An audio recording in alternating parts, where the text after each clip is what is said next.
वक्त था 1989। लंदन के सड़कों पे एक खबर आग की तरह फैल रही थी कि एक भारतीय महिला ने अपने पति को जिंदा जलाकर मार दिया। पर सवाल था कि आखिर क्यों समाज के उसूलों पर चलने वाली एक संस्कारी औरत अचानक एक अपराधी बन जाती है और क्यों पूरी दुनिया इसकी सजा माफ कराने के लिए इसके साथ खड़ी हो जाती है। चलिए जानते हैं सच्ची घटना पर आधारित इस हॉलीवुड फिल्म से, जिसका नाम है प्रोवोक्ड। कहानी की शुरुआत में हम दीपक नाम के एक आदमी को देखते हैं जिसके बिस्तर में अचानक आग लग जाती है। देखते ही देखते दीपक भी आग के लपटों में घिर जाता है। फायर ब्रिगेड वाले तुरंत मौके पर पहुंचते हैं, पर उस वक्त तक पूरे घर में आग फैल जाती है। दीपक के नाजुक हालत को देखते हुए रेस्क्यू टीम उसे तुरंत अस्पताल भेज देती है। एक पुलिस वाला जिसका नाम पैट्रिक होता है, वो घर के बैकयार्ड में कुछ अजीब नोटिस करता है। वो देखता है कि दीपक की पत्नी अपने 2 बच्चों के साथ बिल्कुल खामोश बैठी थी। उसे देखकर ऐसा लग रहा था जैसे वो बहुत बड़े सदमे में हो। पैट्रिक उससे पूछता है कि क्या आप ठीक है, पर वो औरत कुछ जवाब नहीं देती। उसके चेहरे पर सिर्फ दहशत नजर आती है, जैसे उसने कुछ बहुत बड़ा गुनाह कर दिया हो। अब यहाँ से सीन कट होता है और हमें दीपक को दिखाया जाता है। वो बहुत दर्द में था और बार बार अपने पत्नी किरण का नाम ले रहा था। वो कहता है कि मेरी पत्नी ने ये सब किया है, जल्दी पुलिस को इन्फॉर्म करो। अब हम एक पुलिस ऑफिसर को देखते हैं जिसका नाम थॉमस होता है। थॉमस को इन्वेस्टिगेशन के दौरान एक जली हुई बाल्टी मिलती है। वो सूंघ कर समझ जाता है कि इस बाल्टी में पेट्रोल रखा गया था। उसे एहसास हो जाता है कि ये कोई इत्तेफाकन घटना नहीं थी, बल्कि एक सोचा समझा मर्डर प्लान था। पुलिस किरण को अरेस्ट कर लेती है और उसके दोनों बच्चों की कस्टडी दीपक की मां को दे दी जाती है। इंटरोगेशन के दौरान थॉमस किरण से कई सवाल पूछता है, पर किरण एक भी सवाल का जवाब नहीं देती। वो बस मायूसी से बैठी रहती है। थॉमस सख्ती दिखाता है और कहता है कि मैं जानता हूँ कि तुमने जानबूझकर अपने पति को जलाया है। अगर तुमने सच नहीं बताया तो मैं ऐसी रिपोर्ट तैयार करूंगा जिससे तुम्हें जिंदगी भर जेल में सड़ना होगा। पर इतनी धमकियों के बावजूद भी किरण कुछ नहीं कहती। वो बस रोती रहती है। उसकी खामोशी से ये साफ हो जाता है कि वो दोषी है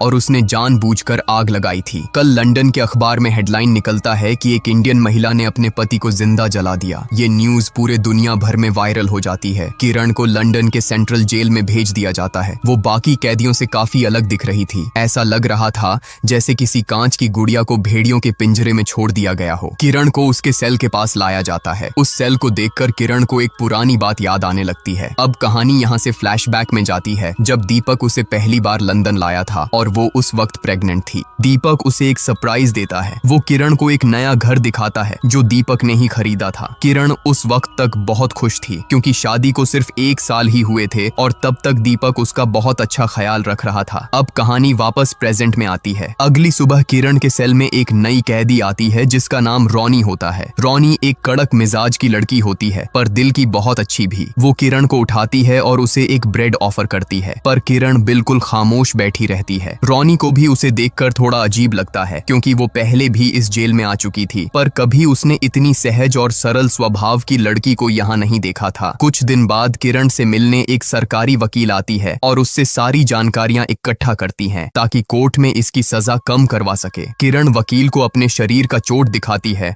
और कहती है कि पिछले 10 सालों से दीपक मुझे रोज टॉर्चर किया करता था, पर परिवार को बचाने के चलते मैं हमेशा खामोश रही। मैंने उसके हर जुल्म को नजरअंदाज कर दिया ताकि मेरे बच्चों का भविष्य खराब ना हो। एक दिन दीपक की माँ को जेल से एक फोन कॉल आता है। ये कॉल दरअसल किरण ने अपने बच्चों से बात करने के लिए किया था, पर सासू माँ उसका नाम सुनते ही कॉल कट कर देती है। किरण अपने बच्चों की आवाज सुनने के लिए तरस कर रह जाती है। अब खाने का वक्त आता है। वहाँ सभी कैदी किरण को अजीब नजरों से देख रहे थे, जैसे मौका मिलते ही वो किरण को नोच डालेंगे। खाना लेते समय किरण को मालूम पड़ता है कि यहाँ भेज का कोई ऑप्शन ही नहीं है। उसे खाने में बीफ दिया जाता है, पर वो बीफ को हाथ तक नहीं लगाती और सिर्फ ब्रेड खाकर अपना गुजारा करती है। खाना खाते समय उसे फिर से एक बीती हुई घटना याद आती है। अब कहानी फिर से फ्लैशबैक में जाती है जहाँ एक दिन दीपक उसे एक रेस्टोरेंट ले गया था। वहाँ दीपक का एक दोस्त भी मौजूद था। वो किरण से डांस करने की जिद करने लगता है। दोस्त की जिद पर दीपक किरण को डांस करने के लिए भेज तो देता है, पर भीतर ही भीतर उसका खून खौल रहा था। वो घर जाता है और कहता है कि मुझे तो लगा था कि तू एक सीधी सादी लड़की है, पर आज तेरे अंदर की वैश्या को मैं अच्छे से पहचान गया। किरण उसे समझाने की कोशिश करती है, तभी दीपक खींचकर एक थप्पड़ जड़ देता है। दीपक तुरंत किरण से माफी मांगने लगता है। वो कहता है कि मैं तुम्हें किसी और के साथ नहीं देख सकता, इसीलिए मैंने अपना आपा खो दिया। पर इस थप्पड़ ने किरण को एहसास दिला दिया था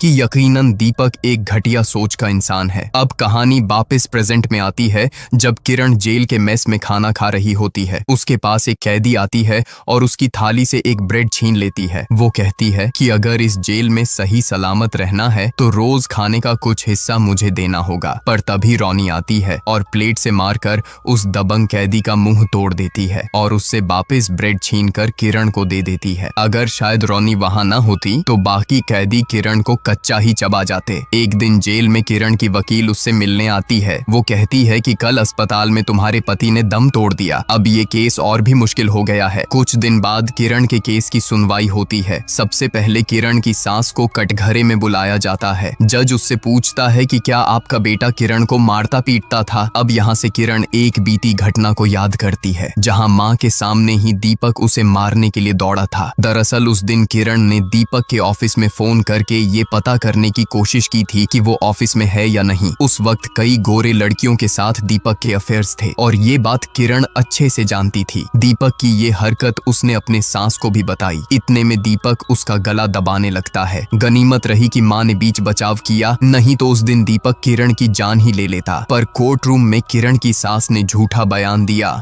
और उल्टा किरण को ही सबके सामने घमंडी साबित कर दिया। वो कहती है कि मेरे बेटे ने कभी इस पर जुल्म नहीं किए, उल्टा किरण ही घर में क्लेश किया करती थी और बात बात पे अपने भाइयों से दीपक को पिटवाने की धमकी देती थी। ये झूठ सुनकर किरण के पैरों तले जमीन ही निकल गई। वकील किरण को बचाने की आखिरी दांव चलती है। वो एक डॉक्टर को कटघरे में बुलाती है। दरअसल एक दिन इस डॉक्टर के पास किरण इलाज के सिलसिले में गई थी। उस दिन डॉक्टर ने देखा था कि किरण के शरीर पर गहरे चोट के निशान हैं। डॉक्टर के पूछने पर दीपक बहाना बना देता है कि ये सीढ़ियों से गिर गई थी, पर जख्म देखकर डॉक्टर को दीपक पर शक हो चुका था।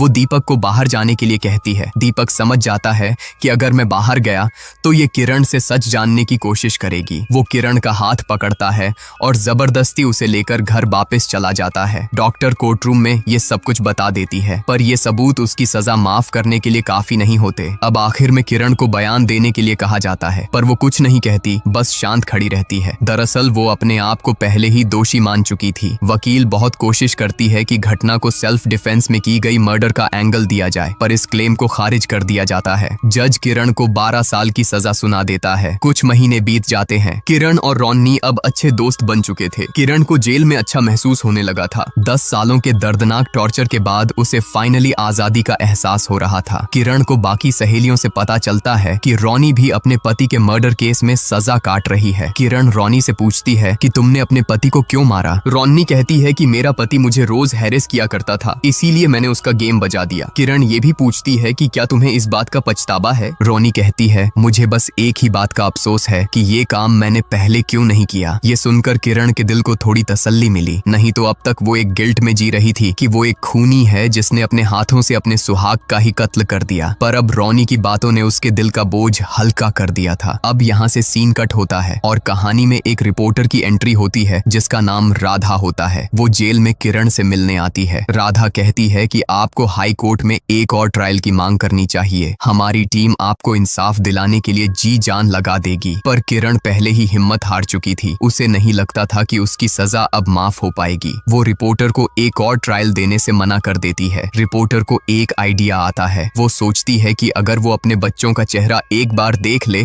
तो शायद उसका इरादा बदल जाएगा। रिपोर्टर सासू माँ के घर जाती है और बच्चों को किरण से मिलाने के लिए रिक्वेस्ट करती है, पर घमंडी बुढ़िया उसकी एक नहीं सुनती और उसके मुंह पर ही दरवाजा बंद कर देती है। रिपोर्टर समझ जाती है कि ये बुढ़िया लातों की भूत है, बातों से नहीं मानेगी। इसीलिए वो एक नकली कोर्ट के ऑर्डर उसे दिखाती और कहती है कि अगर आपने बच्चों को किरण से मिलने के लिए रोका तो आपको अरेस्ट कर लिया जाएगा। ये टैक्टिक काम कर जाता है और बुढ़िया डर जाती है। फाइनली किरण को उसके बच्चों से मिलाया जाता है। बहुत लंबे समय के बाद बच्चों से मिलकर किरण फूट फूट कर रोने लगती है। बच्चों के खातिर किरण फिर से कोर्ट में ट्रायल देने के लिए मान जाती है। उस रात सोते वक्त किरण को एक डरावनी घटना याद आती है कि कैसे एक दिन दीपक शराब के नशे में उसके साथ जबरदस्ती करने लगता है। वो सपने में ही चिल्लाने लगती है जिससे रोनी की नींद खुल जाती है। रोनी उसे उठाती है और प्यार से गले लगा लेती है। किरण बिलखते हुए रोनी से कहती है कि 10 साल के लगातार टॉर्चर ने मुझे इतने गहरे जख्म दिए हैं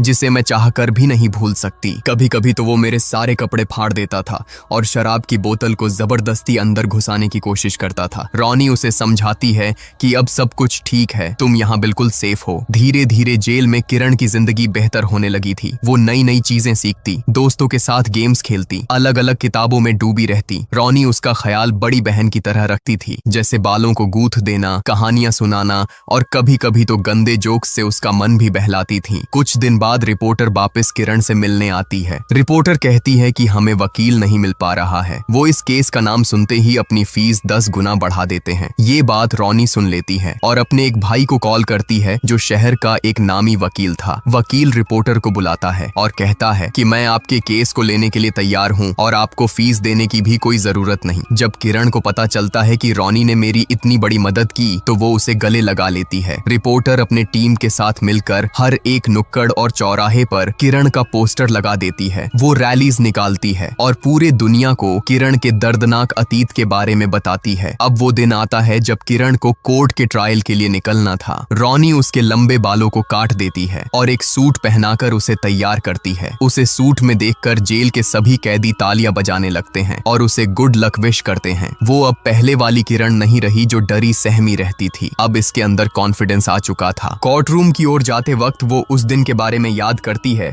जब उसने अपने पति को जलाया था। उस दिन दीपक देखता है कि उसके जेब से पैसे गायब है और इसी बात पे उसकी किरण से कहा सुनी हो जाती है। वो प्रेस से उसका फेस जलाने की धमकी देता है और उसे धक्का देकर गिरा देता है। दीपक को लगता है कि रोज की तरह वो रोने का ड्रामा करेगी और सो जाएगी। थोड़ी देर में किरण पेट्रोल और एक मोमबत्ती लेकर कमरे में आती है और दीपक के ऊपर आग लगा देती है। अब कहानी प्रेजेंट टाइम में आता है। किरण को जूरी के सामने पेश किया जाता है। अब यहाँ किरण के तरफ से रॉनी का भाई ये केस लड़ रहा था। वो अपना दांव चलता है। वो कहता है कि हमारे क्लाइंट को पिछले 10 सालों से प्रताड़ित किया जा रहा था। उसे बार बार टॉर्चर करके एक्शन लेने के लिए प्रोवोक्ट किया जाता था और अंत में इतने दर्द सहने के बाद ये डिप्रेशन में चली गई और बैटर्ड विमेन सिंड्रोम नाम के इस मानसिक बीमारी से पीड़ित हो गई। ये बीमारी उसी औरत को होती है जिस पर बहुत जुल्म किए जाते हैं, जिसे बार बार गलत कदम उठाने के लिए प्रोवोक्ट किया जाता है। रॉनी का भाई जज को एक साइकियाट्रिस्ट का रिपोर्ट सौंपता है जिसमें किरण के मानसिक स्थिति का विवरण मौजूद था। सारे सबूतों को मद्देनजर रखते हुए जज फैसला सुनाता है। वो कहता है कि जूरी ने ये फैसला लिया है कि by act of provocation Kiranjit Ahluwalia के ऊपर लगी मर्डर चार्जेस को हटा दिया गया है और बाकी की सजा माफ कर दी गई है। फाइनली 3 साल जेल में रहने के बाद किरण को रिहा कर दिया गया। मीडिया वाले किरण से पूछते हैं कि आपका समाज के लिए कोई मैसेज है। वो कहती है कि अगर पेरेंट्स अपने बेटे को बचपन से ही सही बिहेव करना सिखाए तो शायद आगे चलकर किसी औरत को किरण ना बनना पड़े। इसके बाद किरण अपने बच्चों के साथ रहने लगी, खुद जॉब करती, खुद घर का खर्चा चलाती और वो अपने जिंदगी से बहुत खुश थी। इसी के साथ ये सच्ची कहानी यहीं खत्म हो जाती है। अगर स्टोरी अच्छी लगी हो